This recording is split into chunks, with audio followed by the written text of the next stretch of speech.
What's up, everyone? Welcome back to the channel, and welcome to my review of WWE Clash in Italy. Apologies that I wasn't able to get the predictions out and 24/7 had to do them.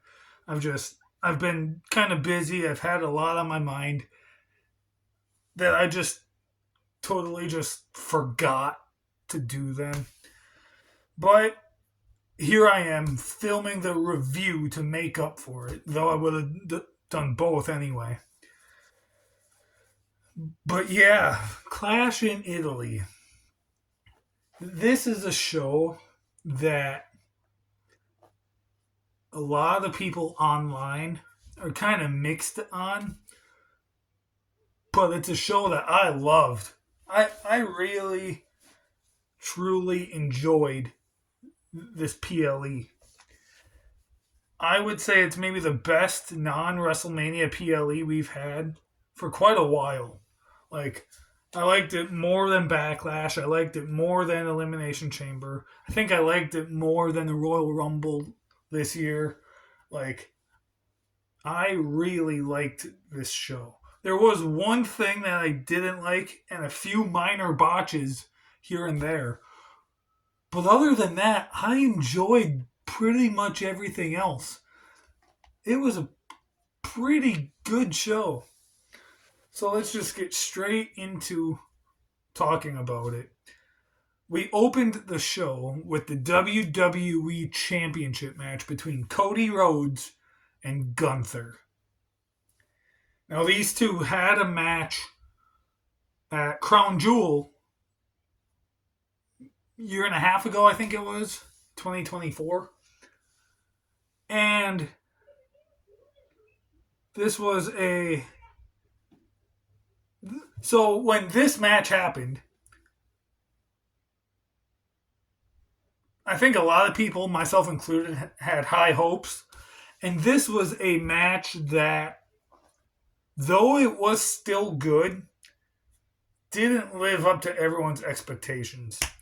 Like, particularly because of the finish. So it was a great match. It was really good, and it had potential to be better than their match that they had at Crown Jewel. Again, had potential.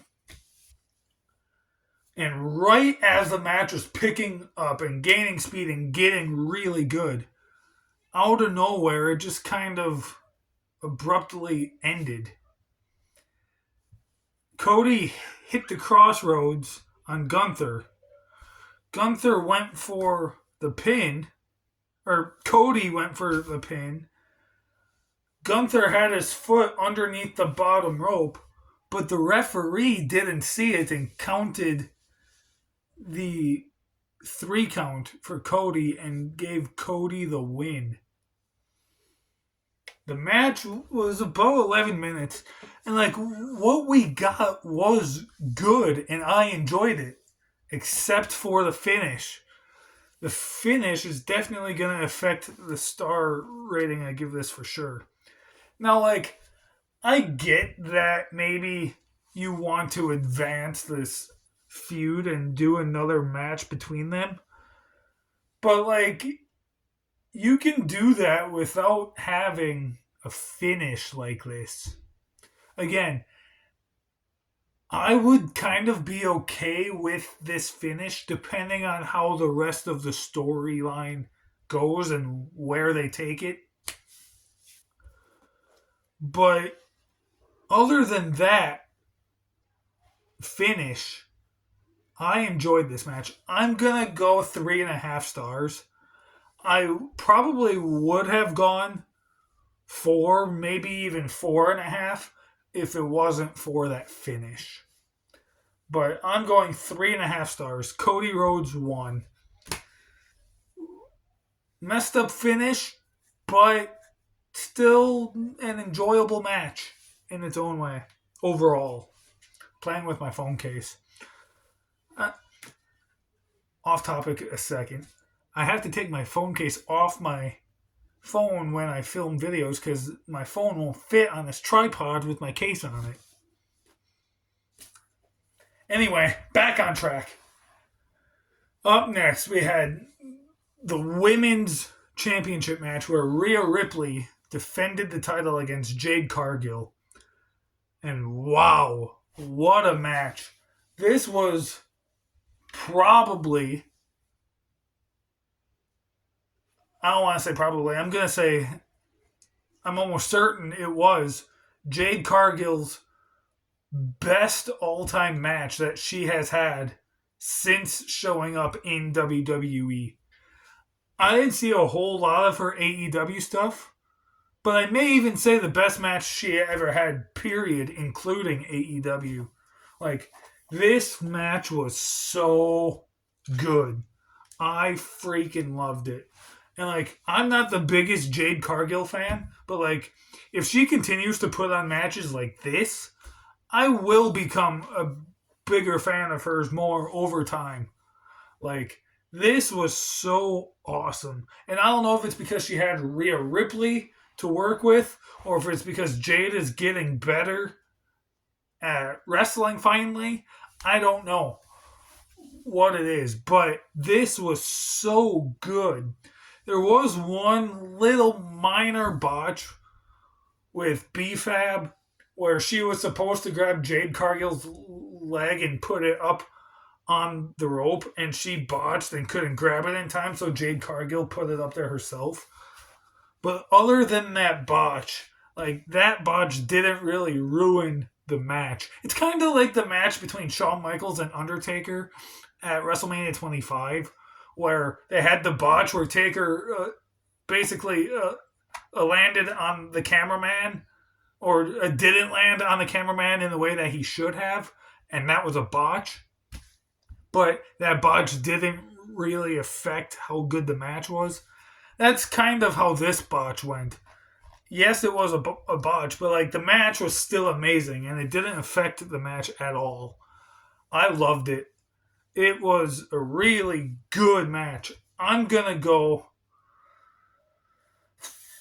4.5 stars, maybe 5. Like, do I push it and go 5?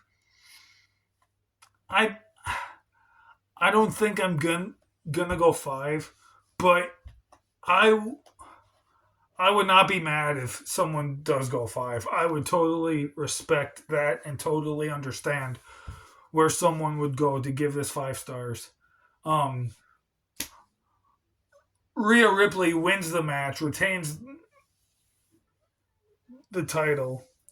Yeah, this match was amazing. I loved it. It was really good.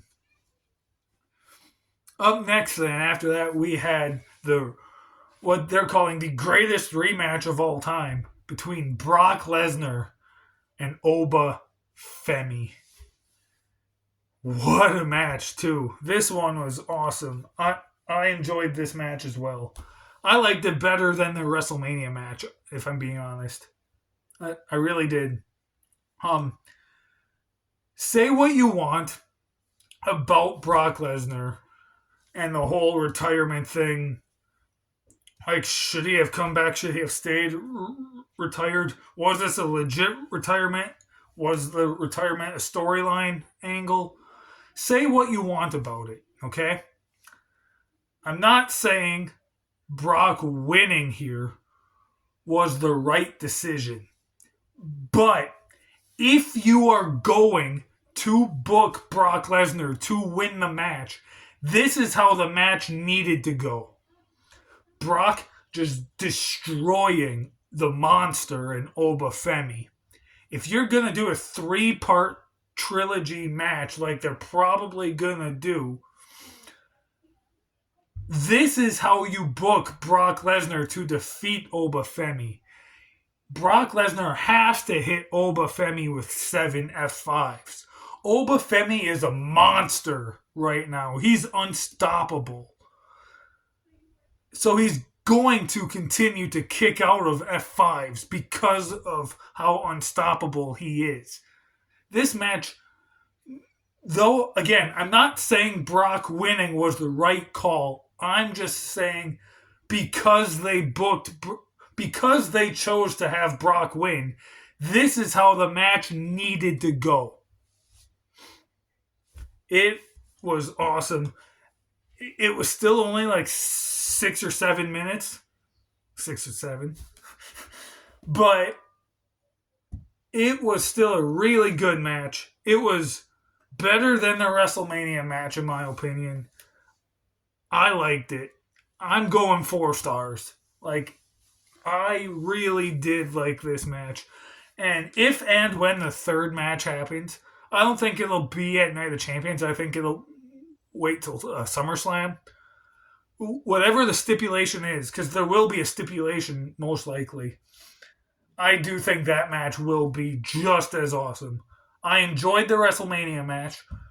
I enjoyed this match even more. I do think their third match will be great, as long as Obafemi wins.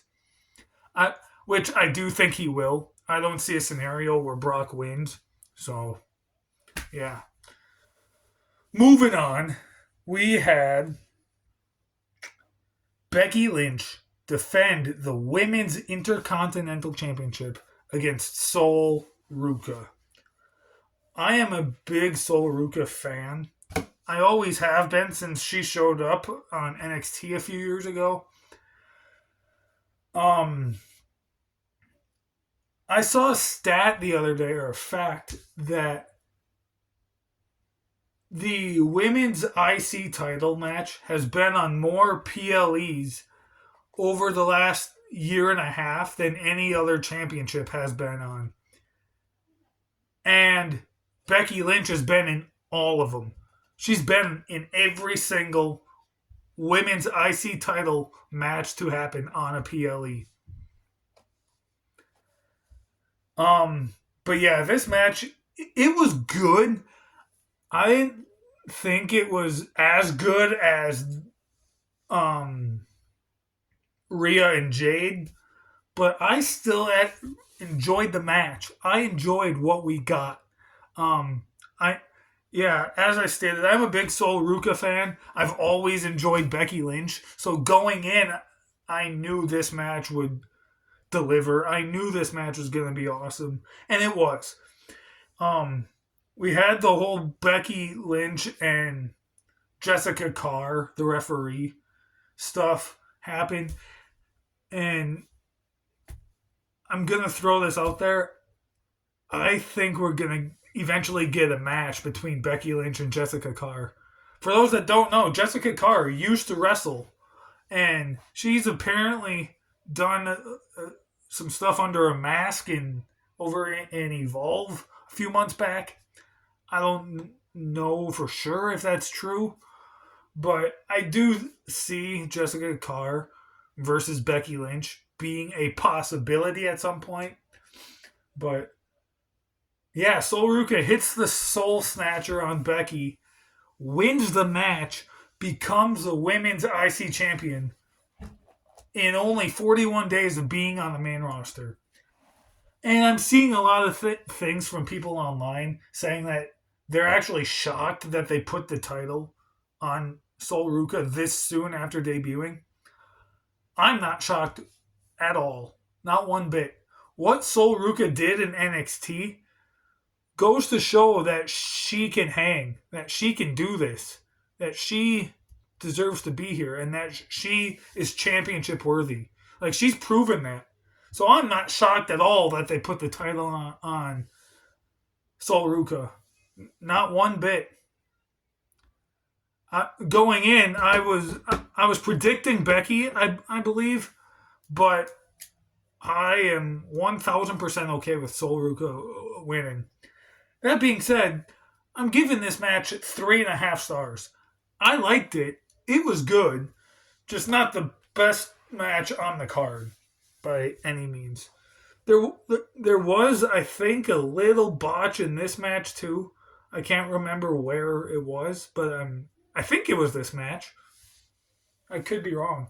I know there were a couple minor botches throughout the show.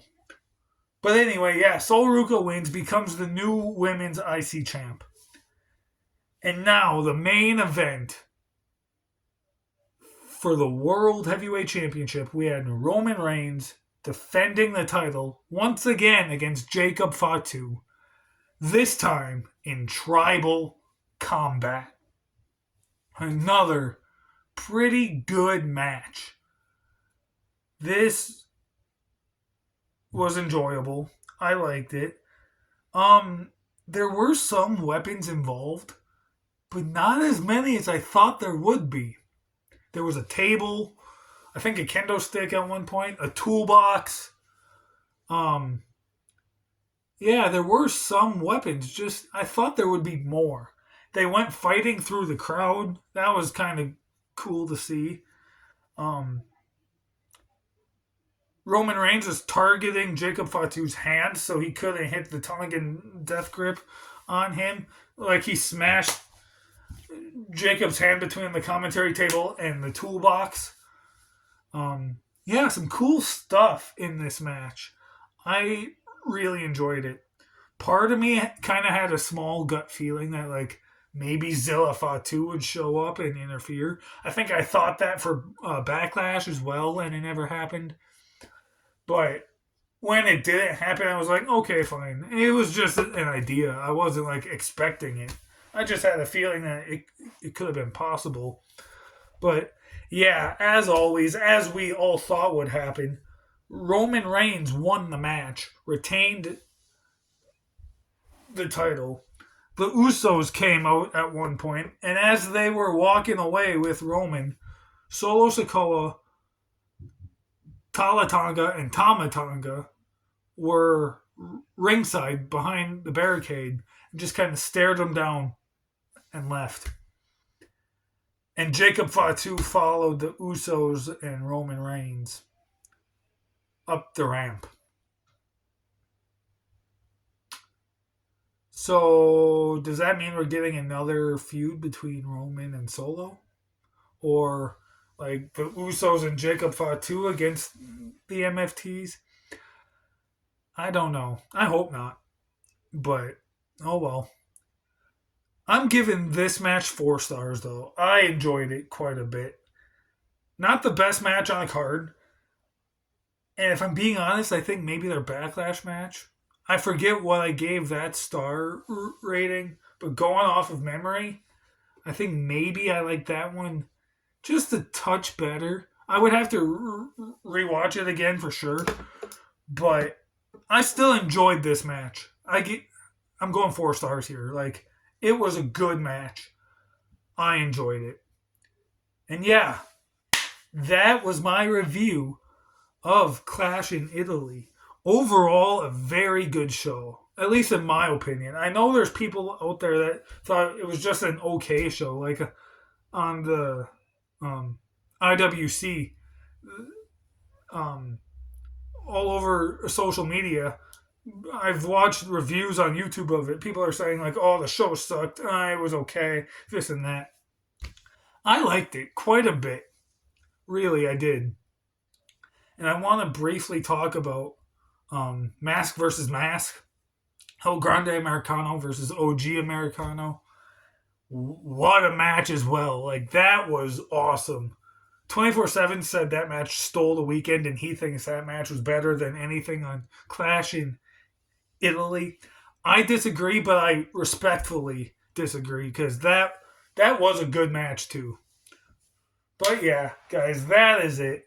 This is my review of Clash in Italy. Night of Champions is up next. I'm filming this Monday, immediately after Raw. We had a 2 p.m. Eastern Time Raw, which is 1 o'clock my time. So it's probably like close to 4 o'clock now. So Raw just ended not shortly before I started filming this.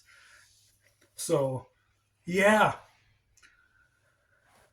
Stay tuned. We have more videos to come. I have some classic reviews that I want to get back out there and do because I miss doing these reviews. I enjoy doing them. I have Wrestle Ramble ideas that we're going to do. 24/7 and I filmed a few other videos in this new video series that we're going to be sharing. We just have to figure out exactly how we're going to go about doing it. I got more ideas for Debatamanias that we want to do. So we have more video ideas coming. It's just a matter of filming them and putting them out there for you guys. All right. So thank you so much for watching. Hope you guys enjoyed this video. A lot more to come. Stay tuned for so much more. And I'll see you guys soon.